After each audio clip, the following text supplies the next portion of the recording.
Under the dark embrace of an aurora-lit sky, a prismatic ocean sprawled across the horizon, vast and alive, casting its shifting colors into the endless night. The water seemed to breathe, each wave a swell of vibrant hues that danced beneath the heavens. Above, the northern lights painted the sky in curtains of emerald, violet, and rose, their reflections merging with the ocean in a dazzling interplay of light. Massive icebergs drifted in solemn silence, their surfaces inscribed with ancient sigils that glowed faintly as though lit from within by some timeless magic. Rising from the depths, like ghostly sentinels, white materia pillars stretched upwards, bathed in an ethereal glow that pulsed gently, a rhythm that echoed the heartbeat of the deep. 3 hunters cut through this enchanted sea, each in a narrow canoe crafted from black-dyed seal skins, gliding in near-perfect unison across the still water. They wore furs and leather, their garments thick and weathered, proof against the biting chill. But their faces remained exposed to the frigid air, eyes keen and unflinching, breaths rising in soft clouds that vanished almost instantly in the night. They moved with an unmistakable gravity, every stroke of their paddles deliberate and controlled. In their silence was a reverence for the task before them and for the ocean that had whispered to their ancestors for generations. "Through these pillars," murmured the first hunter, his voice barely more than a breath, reverent and awestruck as he gestured ahead. His eyes, wide and gleaming, took in the towering pillars that lined their path, each one shifting and aligning to lead them deeper, as though pulling them toward the heart of some ancient mystery.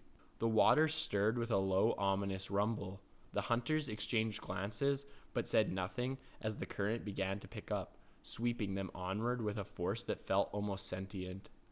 The ocean's pull was relentless, and the hunters yielded to its command, paddling through the mysterious maze with steely resolve. They could feel it now, the sense of something vast, ancient, and alive, lurking just beyond the reach of sight.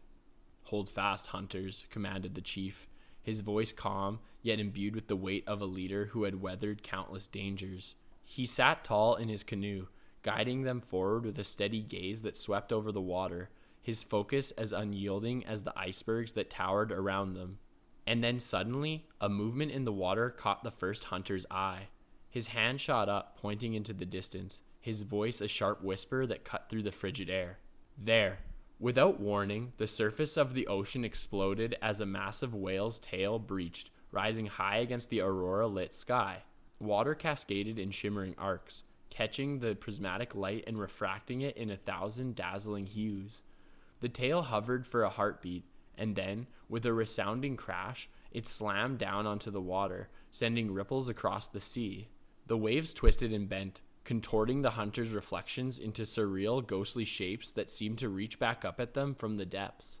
The chief squinted into the rolling waves, his brow furrowed, the lines of his face etched with the tension of a man who had chased prey across these waters his whole life. "Did anyone see where it went?" he asked, his voice tight with restrained frustration. The first hunter shook his head, a shadow of regret passing over his face. "No." A sigh escaped the chief, a soft plume of breath fading into the night. We lost it." Silence settled over the hunters, heavy and expectant, but then, the second hunter, paddling slightly behind, stilled, his gaze fixed on the sea beyond, his voice a trembling whisper of awe. "Chief, are you seeing this?" The chief and the first hunter turned, their breath catching as they beheld the scene unfolding before them. Rising slowly from the waves, 3 colossal icebergs loomed in the distance, their icy surfaces alive with shifting, hypnotic sigils. Each berg seemed to pulse with its own rhythm, bearing symbols that moved and rearranged as if alive. One was covered in blocky shapes that morphed and realigned in intricate patterns. Another was etched with faces and figures wandering through an endless maze. And the last bore molecular bonds that pulsed in harmony with the ocean's heartbeat. The air thickened with a strange energy, and a faint, eerie laughter echoed around them, curling through the icy silence like the breath of ghosts. "Living metasigils," the chief murmured, his voice with reverence. "Magic. The mythical sea speaks in mystery." The first hunter nodded, his expression one of captivated wonder. "I'm amazed at what we're seeing. Yet I know that this is only the tip of the iceberg's depth. They drifted, caught in the spell of shifting sigils, their minds drawn deeper into the illusions that danced across the iceberg's surfaces. Light and shadow twisted and played tricks on their vision, leaving them dazed and entranced, as if pulled into a dream from which there was no waking. The chief shook himself free, steeling his voice with newfound determination. "We must continue the hunt," he declared, his voice cutting through the haze. "There is no time to wait. The entire chiefdom is counting on us." He turned, leading them forward, navigating the maze of floating bergs with renewed purpose. But as they neared the edge of the icy labyrinth, something caught his eye.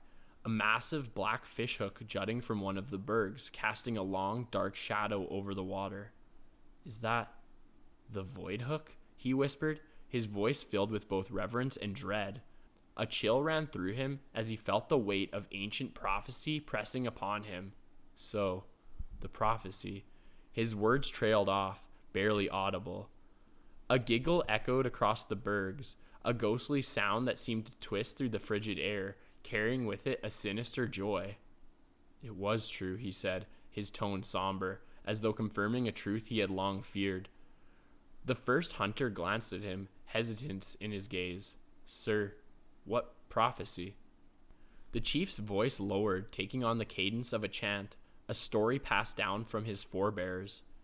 Many moons ago, the prisms awakened the ancestors to war. The north was elemental chaos, and the bergs called for refraction of the prismatic dream. He looked around, tracing the symbols etched into the ice with a mixture of reverence and trepidation.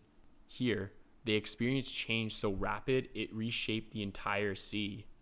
His voice grew softer, thick with memory.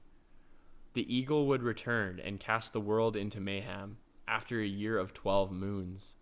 The second hunter's shout cut through the chief's reverie. "The whale!"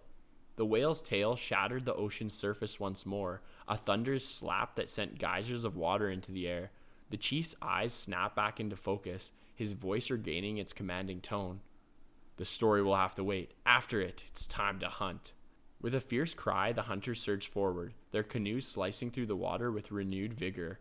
They wove through the icebergs, harpoons raised, muscles tensed. Each one of them was ready to strike. One by one they hurled their weapons, but each throw fell short, the harpoons splashing into the dark depths as the whale eluded them. The chief gritted his teeth, voice booming over the roar of the waves. "When you hit, hang on. We cannot afford to waste this hunt." He flung his harpoon with all his might, the weapon slicing through the air to pierce the prismatic whale's hide. A low, mournful sound echoed across the water as the whale surged forward, dragging the chief's canoe in its wake. He held fast, his knuckles white as he was pulled along at breakneck speed, the world blurring around him. Sigils erupted into brilliant trails of rainbow light as they hurtled through the waters, each color refracting into dazzling fragments that stung his eyes. The chief squinted, barely able to see through the prismatic blaze. Ahead, the whale leapt from the water, soaring upward and plunging into ethereal portal rimmed with crystalline structures. Light and shadow collided, and for a dizzying moment, it was as if 1,000 gems shattered in his mind, each one spinning and dissolving into the void. Darkness claimed him, and in that endless blackness, a single enormous eye opened, vast and knowing, watching him from the edge of time. The chief's eyes blinked open, and he found himself adrift in a crystalline cavern, floating down a stream that sparkled with prismatic light. His canoe moved forward, seemingly by magic, gliding through waters that shimmered in every shade imaginable. Each ripple cast a faint rainbow onto the cavern walls, illuminating the stone with ethereal beauty. As he looked down, he saw that his canoe was filled with white gems, each one radiating a soft inner glow. The stream led him towards a waterfall that descended into blackness. He closed his eyes, breathing deeply, and allowed himself to fall, surrendering to the pull of the current. He landed gently in a shallow pond below, the water alive with colors that danced around him, casting prisms of light in every direction. As he reached the pond's edge, he beheld a vast white platform with 2 massive candles flickering atop blocky pillars of white materia. The flames stretched towards him, almost as if in greeting. He climbed out of the canoe and stepped onto the platform, feeling the weight of something ancient and unknowable pressing upon him. At the edge of the platform lay a void, an endless blackness that stretched into infinity. He stood, heart pounding, as shapes began to form within the darkness. A bridge of crystalline gems, each stone clicking into place as though guided by an invisible hand. He crossed, each step reverberating in the silence, until he reached a garden on the other side. The garden was a realm of crystalline shrines, towering structures adorned with gemstone eyes that gleamed and watched him in silence. A yellow glass sun hung above, casting a golden pink light over everything, bathing the garden in a warm, surreal glow. The chief took a deep breath, and a soft whisper escaped his lips. "Sweet dreams." From somewhere unseen, a gentle voice answered, soft and melodic, drifting through the garden like a lullaby. "Sweet dreams."